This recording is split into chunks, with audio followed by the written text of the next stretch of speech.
Math study में आपका स्वागत है। आइए आज हम लोग सीक्वेंस एंड प्रोग्रेशन के बारे में पढ़ते हैं।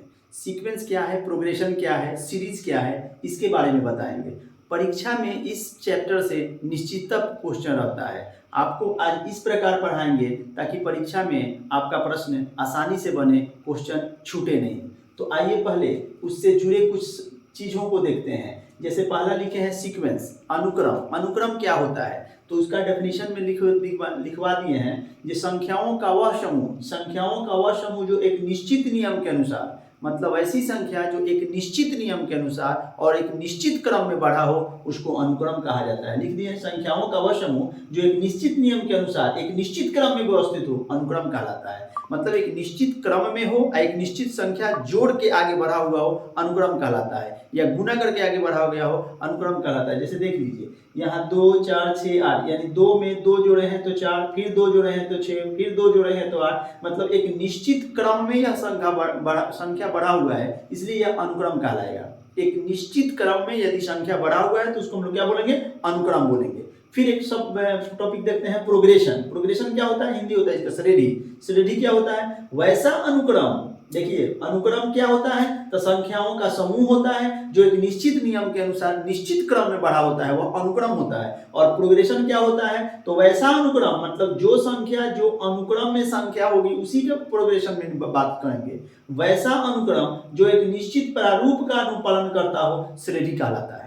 अब निश्चित प्रारूप का अनुपालन का मतलब क्या हुआ, जो वह निश्चित प्रारूप होगा या तो जोड़ में बढ़ा होगा, या गुना में बढ़ा होगा, या भाग के रूप में होगा, इस प्रकार से होगा तो उसको हम लोग श्रेणी कहेंगे। मतलब श्रेणी को 3 भागों में बांट दिया गया है। कौन कौन श्रेणी में आता है, एक समानांतर श्रेणी होता है, एक गुणोत्तर श्रेणी होता है, एक हरात्मक श्रेणी होता है। समानांतर श्रेणी को अर्थमेटिक प्रोग्रेशन कहा जाता है। समानांतर श्रेणी को अर्थमेटिक प्रोग्रेशन का अंग्रेजी में बोला जाता है और उसको शॉर्ट में एपी लिखा जाता है। गुणोत्तर श्रेणी को अंग्रेजी में ज्योमेट्रिक प्रोग्रेशन कहा जाता है, शॉर्ट में उसको जीपी लिखा जाता है। और हरात्मक श्रेणी को हार्मोनिक प्रोग्रेशन कहा जाता है, शॉर्ट में उसे एसपी लिखा जाता है।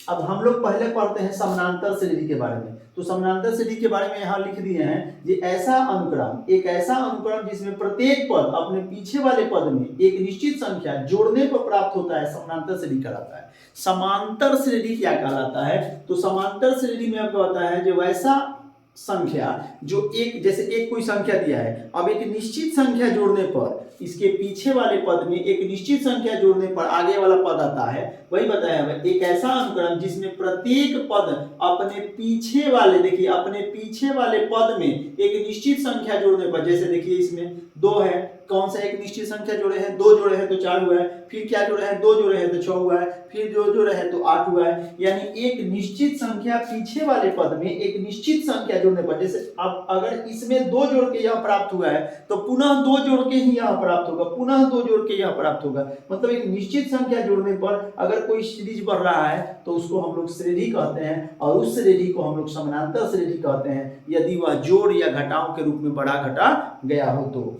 समानांतर श्रेणी में देखिए जो पहला पद होता है, समानांतर श्रेणी में एक पहला पद होता है और एक सार्वंतर होता है। तो पहला पद जो शुरू में जो पद रहता है उसको पहला पद कहते हैं, और जो दोनों के बीच के अंतर रहता है उसको सार्वंतर कहते हैं। दोनों के बीच के अंतर माने आगे वाले पद में से पीछे वाले पद को घटाने पर जो प्राप्त होता है उसको सार्वंतर कहते हैं। तो समानांतर श्रेणी में पहला पद को ए से सूचित किया जाता है और सार्वंतर को डी से सूचित किया जाता है। कॉमन डिफरेंस, और इसको फर्स्ट टर्म अंग्रेजी में कहा जाता है। तो फर्स्ट टर्म आपका ए होता है, सार्वंतर डी होता है। पदों की संख्या, नंबर ऑफ टर्म्स जो होता है वह एन होता है। और एक होता है आपका इनवा पद। इनवा पद जो होता है वह आपका टीएन होता है। इनवा पद क्या होता है, इनवा पद जो होता है आपका टीएन होता है। तो इनवा पद को टीएन से सूचित करेंगे, पहला पद को ए से सूचित करेंगे, पदों की संख्या को एन से सूचित करेंगे और सार्वंतर को डी से सूचित करेंगे।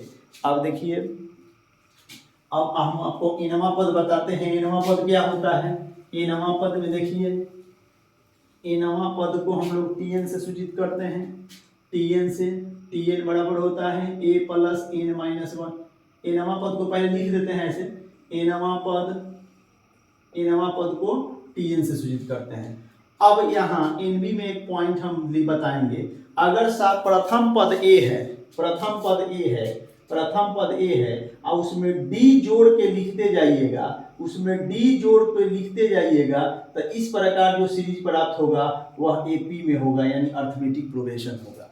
यानी अगर कोई श्रेणी लिखना होगा तो प्रथम पद लिख दीजिए, कॉमन डिफरेंस को उसमें जोड़ दीजिए तो दूसरा पद प्राप्त होगा, फिर दूसरे पद में फिर डी को जोड़ेंगे तो तीसरा पद होगा, फिर डी को जोड़ेंगे तो चौथा पद होगा। यह व्यापक रूप है, इस रूप में हम लोग सीरीज को लिखते हैं। कैसे लिखते हैं श्रेणी को? पहला पद लिख लेंगे, पहला पद ये होता है, पहला पद लिख लेंगे, डी जोड़ देंगे तो दूसरा पद, डी जोड़ देंगे तो तीसरा पद, फिर डी जोड़ेंगे तो चौथा पद, उसी तरह डॉट डॉट करते हुए आएगा। एक चीज नोटिस करने वाला है, देखिए प्रथम पद है तो उसमें डी नहीं है, माने कॉमन डिफरेंस नहीं है, दूसरा पद में है तो ए गो डी, देखिए बोल रहे हैं दूसरा पद बोल रहे हैं तो डी 1 है, तीसरा पद बोल रहे हैं तो डी 2 है, तो जो पद बोल रहे हैं डी उससे 1 कम है। देखिए पहला पद है तो डी नहीं है, दूसरा पद है तो 1 डी है, दूसरा बोल रहे हैं तो 1 गो डी है, तीसरा बोल रहे हैं तो 2 गो डी है, इसी तरह चौथा बोलेंगे तो 3 गो डी होगा, पांचवा बोलेंगे तो 4 गो डी होगा।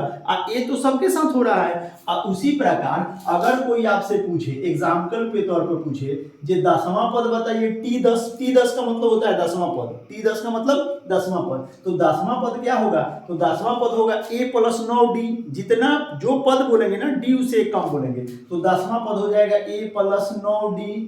इसका मतलब अगर एनवां पद पूछा जाए, टीएन को कहा जाता है एनवां पद, देखिए एनवां पद को टीएन कहा जाता है, तो टीएन पूछा जाए तो ए तो आपका होगा, देखिए एक फार्मूला प्राप्त हो रहा है, अब ए तो होगा लेकिन डी क्या होगा? ए को कम होगा, तो यह एन है तो ए को कम होगा तो n - 1 होगा इंटू डी। ये आपका टीएन का फार्मूला मिल गया।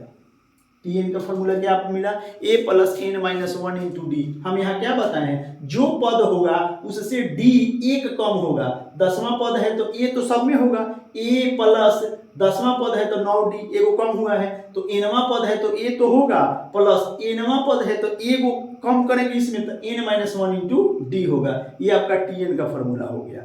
अब टीएन से फार्मूला से जुड़े क्वेश्चन अगर रहे तो कैसे बनाएंगे? जैसे एक क्वेश्चन देखते हैं आपको, एक क्वेश्चन है, अगर दिया है, क्वेश्चन दिया है, ये 2 यही लिख देते हैं, 2 4 6 8 करके दिया है। क्वेश्चन जो आपका है 2, 4, 6, 8 डॉट डॉट डॉट करके 10वां पद ज्ञात करने के लिए बोल दे। 10वां पद तो कैसे ज्ञात करेंगे? तो ए को प्रथम पद कहेंगे, तो ए प्रथम पद कितना दिया है? 2 दिया है तो 2, और डी कॉमन डिफरेंस होता है तो 4 में से 2 घटा दीजिए, 4 में से 2 घटाएंगे तो 2, कॉमन डिफरेंस 2 आ गया, तो प्रथम पद ए हो गया, कॉमन डिफरेंस 2 आ गया। तो आपको बोल रहा है 10वां पद ज्ञात कीजिए, तो 10वां पद को हम लोग T10 लिखेंगे, nवां पद को Tn लिखते हैं, तो 10वां पद को T10 लिखेंगे, तो 10वां पद का फार्मूला क्या होगा? a + 9d। देखिए यहाँ a + 9d, तो a का मान कितना है? a का मान 2 है तो 2, प्लस 9 का 9, और डी का मान कितना है? 2, तो 2।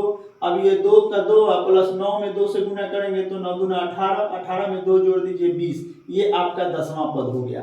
इस तरह का क्वेश्चन रहेगा, चाहे यहाँ जो भी अंक बदल दे, आप इसी तरह से करके इसका nवां पद ज्ञात कर सकते हैं। अब दूसरा क्वेश्चन देखते हैं, यदि समानांतर श्रेणी के तीन पद, यदि x दे दिया है, समानांतर श्रेणी के 3 पद, इसको मिटाते हैं, समानांतर श्रेणी के 3 पद दिया है, एक दिया है x + 3।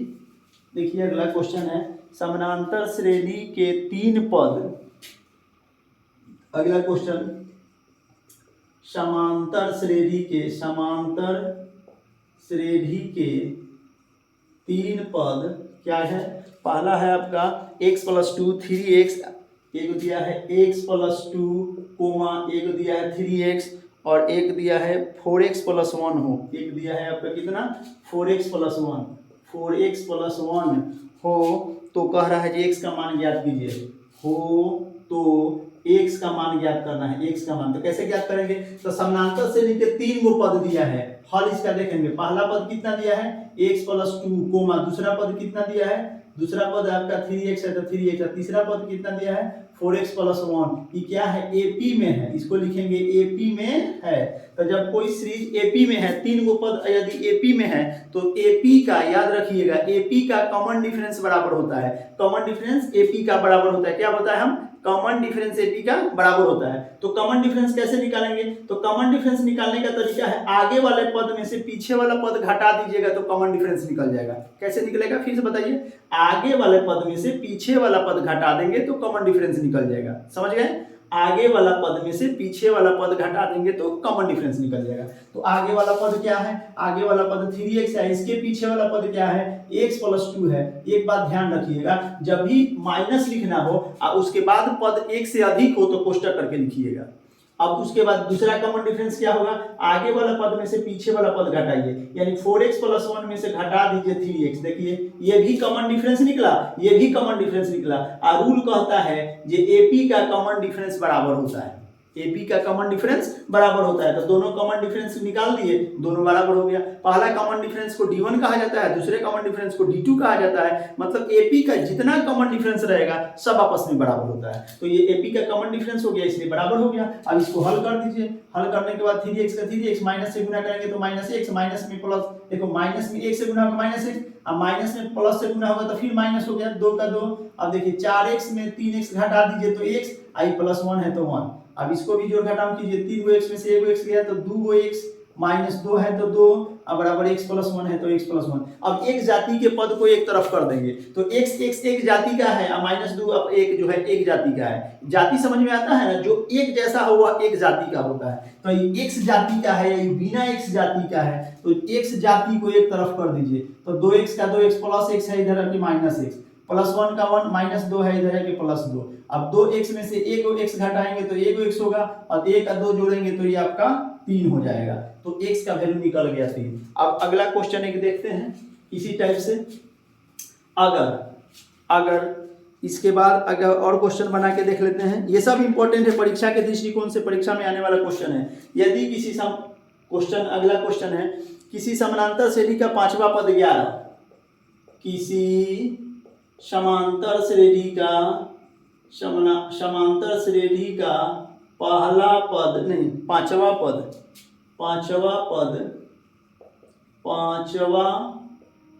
पद जो है 11 है, पांचवा पद 11 है, तथा कह रहा है 9वां पद 7 है, तथा 9वां पद 7 है। 9वां पद कितना है 7 है, तो 16वां पद ज्ञात कीजिए। तो 16वां पद ज्ञात करें किसी समांतर श्रेणी का। देखिए कहीं अगर बोलने में समानांतर कहा गया हो तो समानांतर नहीं समझना है, समांतर समझना है। किसी समांतर श्रेणी का पांचवा पद 9, पांचवा पद 11 और 9वां पद 7 है तो 16वां पद। तो अभी ना बताए हैं आपको, जो पांचवा पद दिया है तो T5 लिखेंगे तो पांचवा पद कहलाएगा, Tn लिखेंगे तो nवां पद, T5 लिखेंगे तो पांचवा पद। तो पांचवा पद कहेंगे तो ये तो सब पद में होता है, तो पहला पद में भी ये होता है, दूसरा पद में भी ये होता है, तीसरा पद में भी ये होता है, लेकिन डी जो होता है, जो पद बोलेंगे उससे एक कम होता है। तो पांचवा पद है तो प्लस देके डी 4D लिखेंगे, पांचवा पद हो गया। अभी पांचवा पद दिया कितना है, तो पांचवा पद दिया है 11 तो 11 लिखेंगे। यहाँ पांचवा पद का फॉर्मूला लिखिए, a + 4D बराबर 11 का 11, इक्वेशन नंबर 1। एवं 9वां पद 7 दिया है, T9 बराबर 7 दिया है, तो T9 का फॉर्मूला क्या होगा, a + 8D बराबर 7, इक्वेशन नंबर 2। अब 1 और 2 को घटा दीजिए, 1 घटाओ 2, घटाएंगे समीकरण से तो कट जाएगा a, तो a + 4D बराबर 11 और a + 8D बराबर 7। घटाने में चिन्ह चेंज होगा, प्लस यहाँ चिन्ह प्लस है तो माइनस, यहाँ प्लस है तो माइनस, यहाँ प्लस है तो माइनस, a से a कट गया, 4 गोटी में से 8 गोटी घटाएंगे तो देखो कम में से अधिक घटे ना तो माइनस बचता है, तो -4D हो जाएगा। 11 में से 7 गया तो 7 4 11 4 हुआ। अब 4 से 4 कट गया, D का मान इधर माइनस है इधर भेज दिए, D का मान 1 हो गया। तो जब D का मान निकल गया तो D का मान इक्वेशन 1 में रख दीजिए तो A का मान निकल जाएगा। 1 से 1 क्या है, a + 4D बराबर 11। a का मान कितना आया है, नहीं आया है, a का मान तो रहने दीजिए। +4 का 4 D का मान -1 है तो लिखिए -1 बराबर 11 है तो 11।